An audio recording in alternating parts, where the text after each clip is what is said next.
Okay, our next topic is quantity theories of money.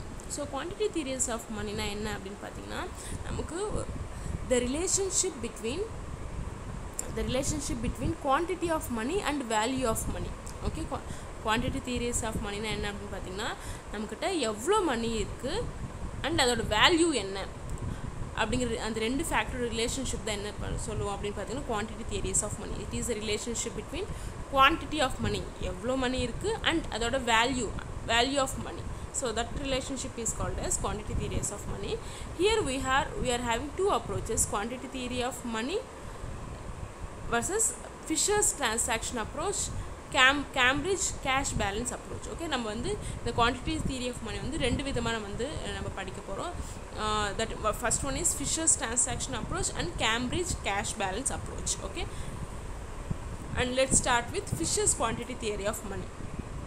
Okay, so the quantity theory of money is a very old theory. Okay, so Fisher's கண்டுபிடிச்ச இந்த theory வந்து ரொம்ப ரொம்ப பழசு. And எப்போ வந்து இது ஸ்டார்ட் பண்ணியிருக்காங்க, எப்போ ஃபவுண்ட் பண்ணியிருக்காங்கன்னு பார்த்தீங்கன்னா இந்த year of 1588 by Italian economist Davanzati.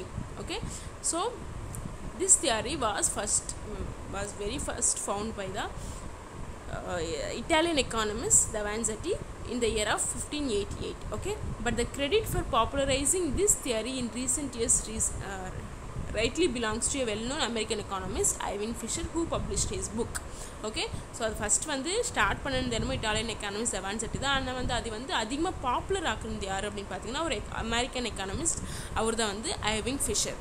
Okay, so அவர் பப்ளிஷ் பண்ண புக்கில் வந்து the purchasing power of money அப்படிங்கிற புக்கில் வந்து இந்த குவான்டிட்டி தியரியை பற்றி டீட்டெயிலாக கொடுத்துருக்காரு. எப்போ அப்படின்னு பார்த்தீங்கன்னா இந்த year of 1911. Okay, so he gave it a quantitative form in terms of his famous equation of exchange. Okay, இந்த தியரி, இந்த குவான்டிட்டி தியரி ஆஃப் மணிக்கு வந்து அவர் வந்து from the name itself we can understand இது வந்து quantitative ஃபார்மில் கொடுத்துருக்காரு. எது மூலிமா அப்படின்னு பார்த்தீங்கன்னா ஈக்குவேஷன் ஆஃப் எக்ஸ்சேஞ்ச், அதை தான் நம்ம வந்து இப்போ படிக்க போகிறோம்.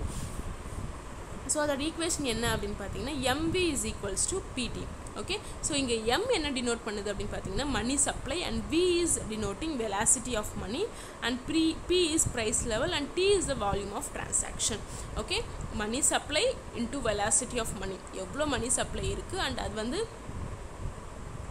எவ்வளோ வந்து அதோட ஃப்ளோ வந்து எப்படி இருக்குது that is equals to price level.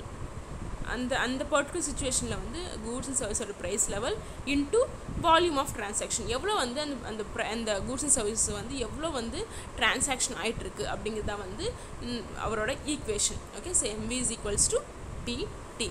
Okay, so money supply into velocity of money that is equals to price, goods and சர்வீஸோட ப்ரைஸ் அண்ட் அது வாங்குற மூலயமா நடக்கிற volume of transactions. Okay, so this is the equation given by ஐவிங் Fisher. Okay, and Fisher points out that in a country during any given period of time the total quantity of money will be equal to the total value of all the goods and services bought and sold. So அவர் என்ன சொல்கிறாரு அப்படின்னு பார்த்தீங்கன்னா, so நம்ம கண்ட்ரியில் ஒரு எக்கானமியில் வந்து டோட்டலாக வந்து எவ்வளோ மணி இருக்குது அப்படின்னு வந்து தெரிஞ்சுக்கணுன்னா எப்படி அப்படின்னு பார்த்தீங்கன்னா இந்த குவான்டிட்டி ஆஃப் மணி வந்து எதுக்கு ஈக்குவலாக இருக்குமா, நம்ம கூட்ஸ் அண்ட் சர்வீசஸ் வந்து எவ்வளோ வாங்கியிருக்காங்க அண்ட் எவ்வளோ விற்றுருக்காங்க அப்படிங்கிற ஒரு கேல்குலேஷன் பண்ணாலே நமக்கு வந்து நம்மளோட எக்கானமியில் வந்து டோட்டலாக எவ்வளோ அமௌண்ட் ஆஃப் மணி இருக்குது அப்படின்னு நம்ம வந்து ஈஸியாக கேல்குலேட் பண்ணலாம் அப்படின்னு சொல்கிறாரு. And so supply of money will be equal to demand for money. Okay, so இங்கே MV அப்படிங்கிறது வந்து என்ன மென்ஷன் பண்ணுது, supply of money, and PT here is denoting demand for money. Okay, so this equation is referred to as cash transaction equation. ஒன்றும் இல்லை, எவ்வளோ மணி supply வந்து எவ்வளோ இருக்குது அப்படின்னு தெரிஞ்சுக்கணுன்னா நம்ம என்ன பண்ணுவோம் அப்படிங்கிறாரு, நம்மளோட கூட்ஸ் அண்ட் சர்வீசஸ் வந்து எவ்வளோ வந்து நம்ம வாங்கியிருக்கோம் அண்ட் எவ்வளோ விற்றுருக்கோம் அப்படின்னு நம்ம வந்து அந்த ஒரு டிரான்சாக்ஷன் எவ்வளோ நடந்திருக்கு அப்படின்னு நம்ம தெரிஞ்சுக்கிட்டாலே நமக்கு வந்து நம்மளோட எக்கானமியில் சப்ளை ஆஃப் மணி, குவான்டிட்டி மணி எவ்வளோ இருக்குது அப்படின்னு நம்ம வந்து தெரிஞ்சுக்கலாம் அப்படிங்கிறாரு. அண்ட் சப்ளை ஆஃப் மணி வந்து எப்பயுமே எப்படி இருக்குமா, டிமாண்ட் ஃபார் மணி, சப்ளையும் அண்ட் டிமாண்ட் வந்து ஈக்குவலாக இருக்கும் மணிக்கு அப்படின்னு சொல்கிறாரு. And this equation is refer to as cash transaction equation. And so it is expressed as இப்போ வந்து நமக்கு வந்து in order to find P we can send T to that side so that we can get MV is equals to T, which implies that quantity of money okay, இந்த ஈக்குவேஷனை represent பண்ணுது அப்படின்னு பார்த்தீங்கன்னா நம்மளோட குவான்டிட்டி ஆஃப் மணி வந்து எது determine பண்ணுது, நம்மளோட price level. And price level in turn varies directly with the quantity of money provided with V and T அப்படின்னு சொல்கிறாங்க. ஓகே, நான் ஈஸியாக சொல்கிறேன். ஸோ ப்ரைஸ் லெவல் P வந்து ப்ரைஸ் லெவல் வந்து எதை டிட்டர்மைன் பண்ணுது அப்படின்னு பார்த்தீங்கன்னா quantity of money. Okay, so price வந்து நம்மளோட குவான்டிட்டி ஆஃப் மணி வந்து டிட்டர்மைன் பண்ணுது அப்படின்னு சொல்கிறாங்க. இந்த குவான்டிட்டி ஆஃப் மணி தான் என்ன அப்படின்னு பார்த்தீங்கன்னா both M, that is quantity of money M, and provided by volume. வால்யூம்னா என்ன, எவ்வளோ வந்து எவ்வளோ ஃபாஸ்ட்டாக வந்து ஃப்ளோ ஆகிட்டு இருக்குது. அண்ட் T, இங்கே T வந்து டைம் வந்து it remains constant. Okay, price level is determining what quantity of quantity of money. இங்கே quantity of money தான் MV. Okay, and T is remaining constant.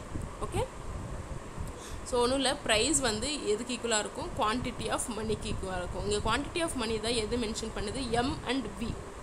Okay, so M and V and by T, இந்த T வந்து எப்பயும் கான்ஸ்டண்ட்டாக இருக்கும் அப்படின்னு சொல்கிறாங்க. Okay, and so the above equation considers only currency money, but in a modern economy bank demand deposits and credit money and its velocity plays a vital part in business. So therefore Fisher extended his original equation of exchange to include bank deposits M1 and its velocity M2. Okay, so நம்ம இவ்வளோ நேரம் வந்து நம்ம only இந்த goods and serviceோட price levels அதோட quantity மட்டும்தான் வந்து நம்ம டிஸ்கஸ் பண்ணிகிட்டு இருந்தோம் இல்லையா. அதோட குவான்டிட்டி நம்ம அந்த டிமாண்ட் அண்ட் சப்ளை நடக்கிற குவான்டிட்டி அண்ட் அதோட ரிலேஷன்ஷிப் தான் பார்த்துட்டு இருந்தோம். அண்ட் ஸோ ஃப்ளோ இல்லை சப்ளை ஆஃப் மணி வந்து நம்ம வந்து எது கூட இன்க்ளூட் பண்ணி ஆகணும், நம்ம பேங்க்கில் நடக்கிற மணி ஃப்ளோ வந்து அதையும் நம்ம இன்க்ளூட் பண்ணி ஆகணும். ஸோ அதை ஆட் பண்ணுறதுக்காக தான் ஃபிஷர் என்ன பண்ணியிருக்காரு அப்படின்னு பார்த்தீங்கன்னா இன்னொரு ஃபேக்டர்ஸ் வந்து ஆட் பண்ணியிருக்காரு, அதுதான் M1 அண்ட் V1. Okay, so after adding those two factors you will get the equation as PT is equals to MV plus M1 and V1. இந்த M1 and V1 தான் என்ன அப்படின்னு பார்த்தீங்கன்னா deposits from bank and V1 represents the velocity. Okay, so in order to find the P we need to send the T to that side. Okay, so here M represents the quantity of money. எப்பயுமே வந்து M என்ன represent பண்ணும், quantity of money, and V வந்து velocity and circulation of money represent பண்ணுது. இங்கே add ஆன one more factor என்ன அப்படின்னு பார்த்தீங்கன்னா M1னா ஸோ பேங்க் கிரெடிட்டு, பேங்க்கில் இருக்கிற எல்லா கிரெடிட்ஸ் வந்து இட் கம்ஸ் அண்டர் M1 அண்ட் V1 represents the circulation of இந்த பேங்க்கில் நடக்கிற சர்க்குலேஷன் ஓட வெலாசிட்டியோட ரெப்ரசென்ட் பண்ணுறது தான் V, and T represents volume of trade. So எவ்வளோ வந்து ட்ரேட் ஆகிட்டு இருக்குது அப்படிங்கிறத வந்து T. Okay, and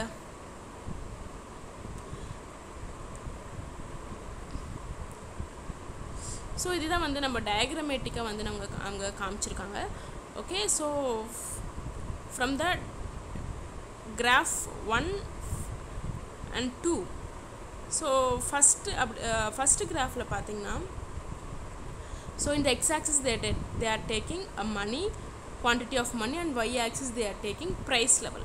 okay, so price level வந்து மணி எவ்வளோ இன்க்ரீஸ் ஆகுதோ ப்ரைஸ் லெவலும் சேம் அவ்வளோவே இன்க்ரீஸ் ஆகிட்டுருக்கு பார்த்தீங்களா. ஸோ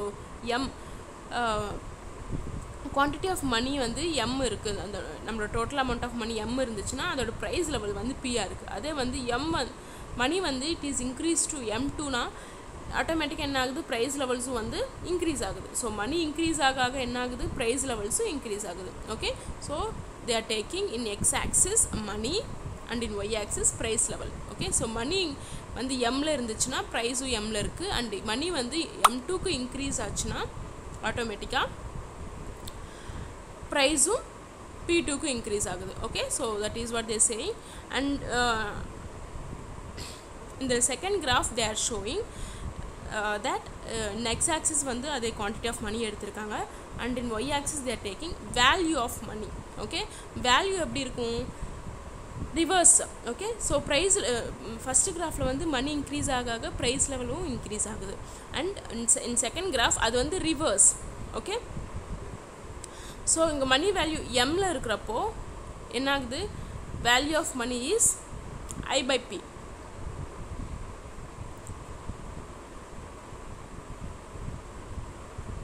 ஓகே, ஸோ மணி வந்து M-ல இருந்தப்போ நம்மளோட வேல்யூ ஆஃப் மணி எப்படி இருக்குது அப்படின்னு பார்த்தீங்கன்னா OI/P. ஓகே. ஸோ மணி வந்து டபுள் ஆச்சுன்னா OM2க்கு வந்து மூவ் ஆச்சுன்னா நம்மளோட வேல்யூ ஆஃப் மணி என்ன ஆகுது, I/P2 half ஆயிடுது. ஓகே. ஸோ இதில் I/Pல half தான் வந்து I/P2 மென்ஷன் பண்ணுறாங்க. அண்ட் இன்னும் அதிகமாச்சுன்னா மணி சப்ளை M4க்கு அதிகமாச்சுன்னா I/P4க்கு ஆயிடுது. ஹாஃபில் விட இன்னும் குவார்ட்டர் என்னது I/P4. Okay. So money supply increase ஆக என்ன ஆகுது, இது டிக்ரீஸ் ஆகிட்டே இருக்குது. ஸோ அதனால தான் வந்து கிராஃப் வந்து இப்படி டவுன்வர்ட் ஸ்லோப்பிங்காக இருக்குது. Understood? I will repeat it again. Okay. இங்கே வந்து நீங்கள் பார்த்தீங்கன்னா கிராஃப் வந்து வேர்ட்டிக்கல் ஸ்லோப்பிங்காக இருக்குது. ஓகே. இன்க்ரீஸ் ஆகிட்டே இருக்குது. ஓகே. ஸோ எதனால் மணி இன்க்ரீஸ் ஆகுறதுனால ப்ரைஸ் லெவல் இன்க்ரீஸ் ஆகுது. whereas here இது வந்து this is reverse of first graph. மணி வந்து இன்க்ரீஸ் ஆக எம்லேருந்து M2ல போய் M2லேருந்து M4க்கு இன்க்ரீஸ் ஆக ஸோ எம்மில் இருக்கிறப்ப என்ன ஆகுது, I/P-ஆக இருக்குது, OI/P-ஆக இருக்குது. ஓகே. ஸோ M2க்கு மணி சப்ளை இன்க்ரீஸ் ஆகிடுச்சுன்னா என்ன ஆகுது, டிக்ரீஸ் ஆகுது. ஸோ I/P-ல ஆஃப் என்ன, I/P2. இன்னும் மணி சப்ளை M4க்கு இன்க்ரீஸ் ஆகிறப்போ என்ன ஆகுது, இன்னும் ஹாஃபில் குவார்ட்டர் என்ன, I/P4 இன்னும் வந்து டிக்ரீஸ் ஆகுது. இப்படி கிராஃப் என்ன ஆகுது, டிக்ரீஸ் ஆகிட்டே இருக்குது. ஸோ நமக்கு ஃபைனல் கிராஃப் வந்து it will be like downward sloping. Okay. So this is Fisher's quantity theory of money. So money supply வந்து இன்க்ரீஸ் ஆச்சுன்னா ப்ரைஸ் லெவல் இன்க்ரீஸ் ஆகும். whereas quantity of money increase ஆக அதோட value என்ன ஆகுமா, decrease ஆகிட்டே இருக்கும். So this is the equation. So the inverse relationship between the quantity of money and value of money is shown in downward sloping அப்படினு சொல்றாங்க. Okay. So OI is equals to F. OI/P gives to F of M, function of money supply. Okay. And